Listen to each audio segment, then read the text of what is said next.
Nakahanda na rin po ang mga otoridad at mga guro sa Malabon para sa pagbabalik sa eskwela ng libo-libong estudyante. Live mula sa Malabon National High School, nasa frontline ang balitang yan si Brian Castillo. Brian, kumusta ang unang araw ng balik eskwela dyan?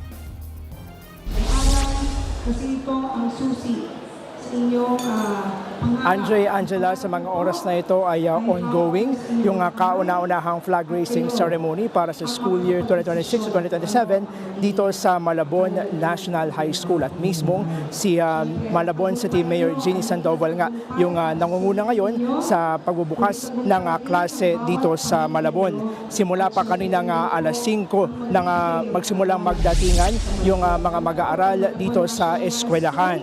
Eksaktong alas 6 kasi ng umaga ay magsisimula o formal na magsisimula yung mga klase dito sa eskwelahan. Particularly para doon sa morning shift. Tinatayang nasa mahigit 4,000 mga estudyante yung naka-enroll at papasok ngayon dito sa Malabon National High School.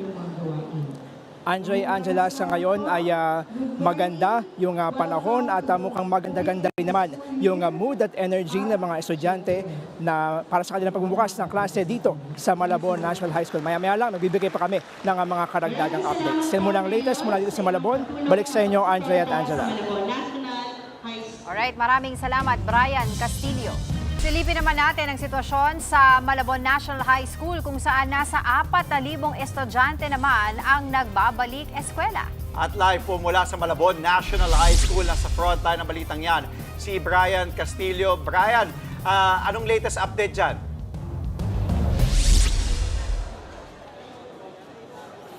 Andre, Angela, nagsisimula na nga yung mga formal na klase at nasa classroom na ang karamihan sa mga estudyante dito sa Malabon National High School. Pero bago yan, isang masiglang flag raising ceremony ang isinagawa kasabay ng opening of classes. Para mabuhayan ang dugo ng mga estudyante, idinaan sa masayang exercise ang pagsisimula ng umaga.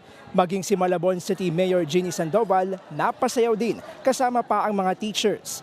Tinatayang nasa halos 4,000 mga estudyante ang naka-enroll at papasok ngayon dito sa Malabon National High School.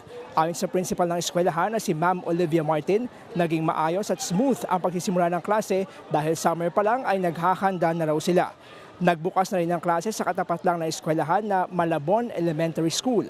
Tinatayang nasa 3,000 elementary students naman ang naka-enroll doon, kung saan may 2 shift ang klase na pang-umaga at hapon. Andre, Angela, sabi naman ni Malabon City Mayor Jeannie Sandoval ay bukod sa seguridad ay pinaghahandaan nila yung mga posibleng pagbaha dito sa Malabon, lalo na't panahon na ng tag-ulan. Itong summer daw ay naging abala yung LGU sa paglilinis ng mga estero at kanal at maging sa pagkukumpuni at pagsisiguro na maayos na gumagana yung kanilang mga pumping stations at maging yung mga floodgates dito sa lungsod. Yan muna ang latest. Balik sa inyo, Andre at Angela. Maraming salamat Brian Castillo. Mga kapatid, Andre Felix po, manatiling may alam pagdating sa mga mahalagang balita sa loob at labas ng bansa.